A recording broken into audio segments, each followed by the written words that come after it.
নমস্কার বন্ধুরা, কৃষ্ণার রান্নাঘরে আপনাদেরকে আবার স্বাগত। আজকের রেসিপি হচ্ছে চিংড়ি মাছের বাটা।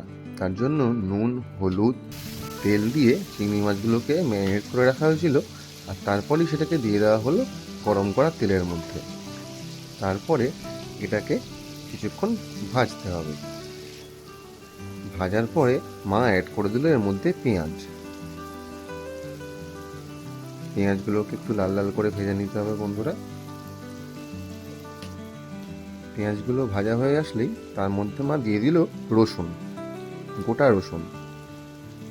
এগুলোকে কেন এখন গোটা গোটা করে ভাজবে সেটা আমি আপনাদেরকে কিছুক্ষণ পরে জানাবো। তো এগুলোকে ভালো করে ভেজে নেওয়ার পরেই কিছুক্ষণ ঢেকে রাখতে হবে, যাতে জিনিসগুলো পুরোটা নরম হয়ে যায় এবং সেদ্ধ হয়ে যায়।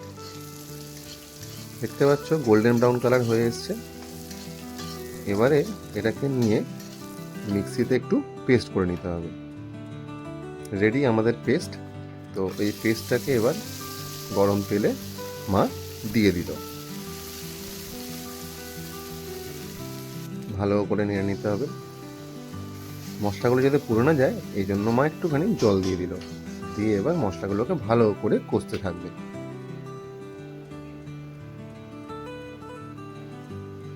মশলাগুলো কষার পরে মা দিয়ে দিল একটুখানি কাঁচা লঙ্কার পেস্ট। কাঁচা লঙ্কার পেস্টটা দিয়ে ভালো করে মা মশলাটাকে মিশিয়ে দিল।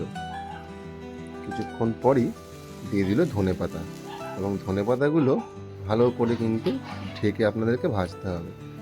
ভাজলেই দেখবেন কিছুক্ষণ পরে কালারটা ঠিক এরকম হয়ে আসবে।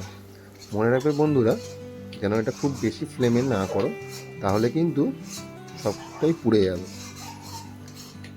চলো তাহলে আজকে আমাদের রেডি হয়ে গেল চিংড়ি মাছের বাটা উইথ ধনে পাতা। সবাই কেমন লাগলো জানিও। ভালো লাগলে ভিডিওটাকে শেয়ার করো।